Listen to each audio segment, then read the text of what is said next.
두 번째 시간 들어가도록 하죠. 자, 첫째 시간은 이제 부동산의 개념에서 법률적인 개념을 다음 시간에 말씀드린다 그랬죠.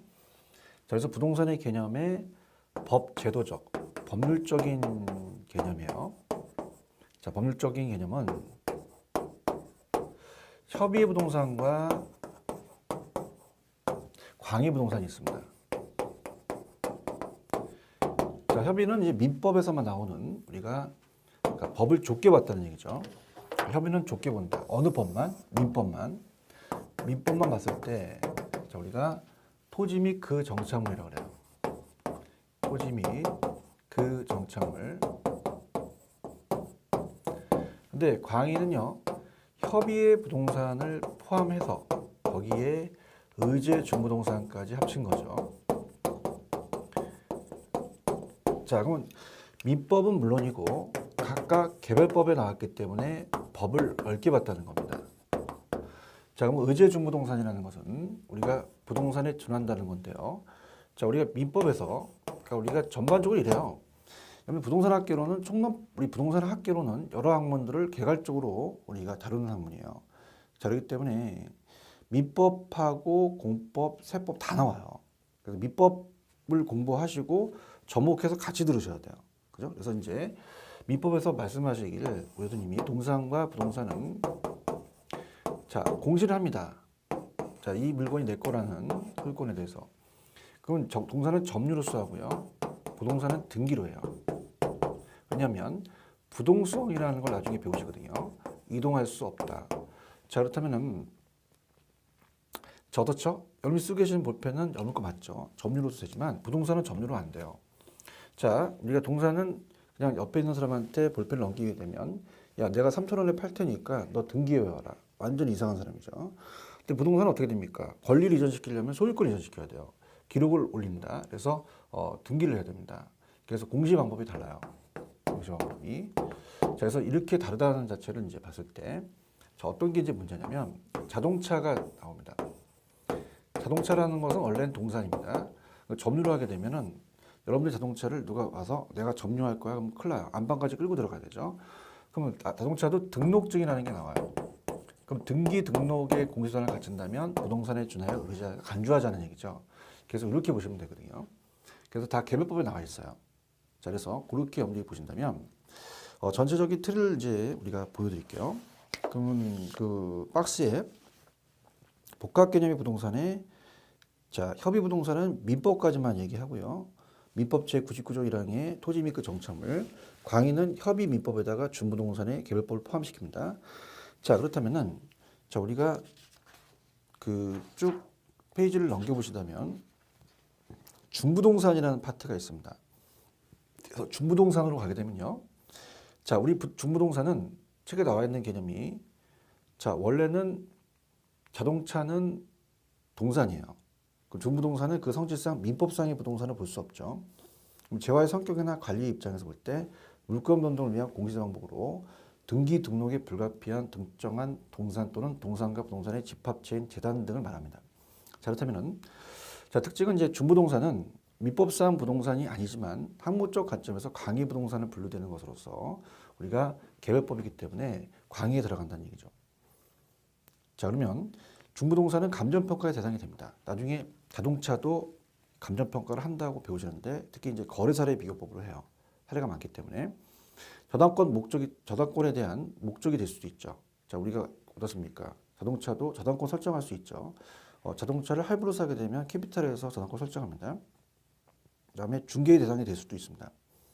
물건에 따라서 중부동산은 공장재단, 강업재단 지금 얘기하는 이제 건설기, 자동차, 항공기 등은 이제 동산을 얘기를 하고요. 선박은 선박 등기법에서 개별법에 20톤 이상. 자, 그다음에 공장재단, 강업재단. 자, 공장재단이라는 거는요. 공장재산의 집단이에요. 자, 공장은 토지만 있는 게 아니라 건물도 있죠. 부동산이고 거기 기계도 있어요. 그래서 부동산과 동산을 하나의 집합적으로 다루는 어떻습니까? 재단으로 이제 볼 수 있죠. 재산의 집단. 그래서 이것도 다 공장 및 강업재단 저당법에 나와 있거든요. 개별법에. 자, 이렇게 봅니다. 그러면 우리가 협의는 민법 가지고 광의는 민법과 개별법을 본다면 자, 협의 부동산의 토지 그 정착물은 협의 들어가고 광의 들어가요. 중부동산은 민법에 협의 들어가지는 않는다. 이렇게 공부를 하셔야 되고요. 자, 복합부동산이라는 자체는 자, 이건 전반적으로 이제 다 한 다음에 말씀을 드리겠고요.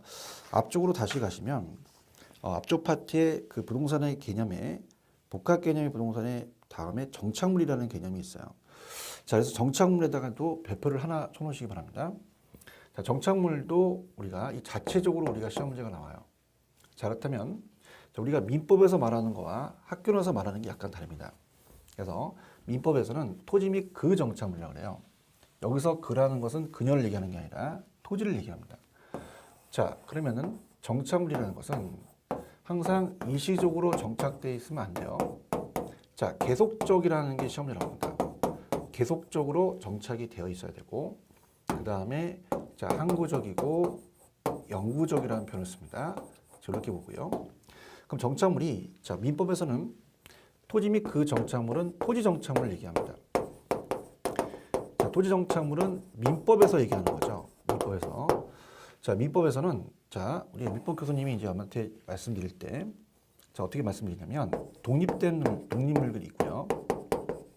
그다음에 종속물이 있다고 말씀하실 거예요. 자, 그래서 이 두 가지로 나눕니다. 그래서 건물은 하나의 토지와 별도 등기를 합니다. 그래서 우리가 건물은 별도 등기가 돼요.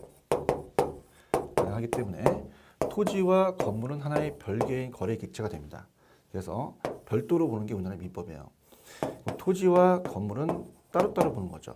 토지에 독립되어 있다 이렇게 보고요. 독립성이 있고요. 자, 얘는 토지의 일부가 되어버립니다. 하나의 부속물이죠.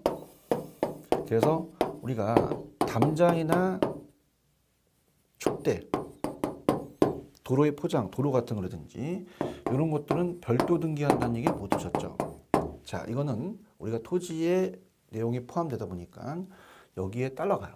토지 소유권에 영향을 미치겠죠. 자, 그렇다면 독립됐다, 독립되지 않았다라는 게 우리가 시험에 나올 수 있어요. 그래서 이제 책에 나와 있는 것은 이제 제가 전반적인 이제 민법에서 다루는 건데, 자, 우리 시험 문제는 자, 건물 나왔고요. 오지선다이기 때문에 번호를 매기겠습니다. 두 번째는 자, 소유권 보존 등기된 임목. 소유권. 자, 우리가 보존 등기한다고 민법에서 외우시죠. 등기된 임목 들어가고요. 그 다음에 세 번째. 자, 명인 방법이라는 게 있어요. 자, 명인 방법은 명백히 인식한다. 자, 우리가 나무를 이렇게 묶어놓고 표체를 표시합니다. 흥길도 없고. 이렇게 해서 구비한 수목은 또 독립된 걸로 본다. 그래서 명인 방법을 구비한 수목. 명인 방법을 구비한 수목. 그 다음에 이제 또 민법에서 뭘 배우냐면 권원에 의해서. 특히 이제 권원에 의하지 않더라도 우리가 인정을 하는데요. 권원에 의하여 우리가 타인의 토지에 우리가 토지에서 재배되고 있는 농작물이 이렇게 나왔었거든요. 자, 요거는 이제 우리가 네 가지 이 농작물은 종속물이에요. 자, 근데 나중에 제가 다른 과목과 접목을 하시라 그랬죠, 분명히. 자, 우리가 공시법 시간에 28가지 지목이 나옵니다. 자, 그래서 국어라는 게 나와요. 그건 작은 도랑이거든요. 그죠? 그래서 그것도 이제 도랑이다 보니까 자, 어떻습니까? 이것도 어때요? 이런 것도 하나의 일부다 보니까 종속물로 들어가지 독립물로 안 들어가요. 자, 이렇게 해서 이제 문제가 한 문제 배정이 될 거고요. 그다음 자, 우리가 지금 얘기하는 토지 정착물은 민법이에요. 자, 근데 우리 부동산학적 관점에서 봤을 때는 부동산에서는 부동산 정착물을 얘기하죠. 자, 이건 이제 개론에서 얘기하는 학문적인 접근이에요. 자, 영어로 이제 우리가 픽처라고 얘기합니다. 보존된 물건이죠. 건축 설비를 갖고 있는 얘기를 해요. 자, 약간 토지 정착물만 민법에서는 규정합니다. 근데 우리 부동산은 건물에 한강등도 있고 수도꼭지도 있고요. 여러 가지가 있죠. 그래서 그런 것들에 대한 구분 기준이 우리가 나옵니다. 구분 기준.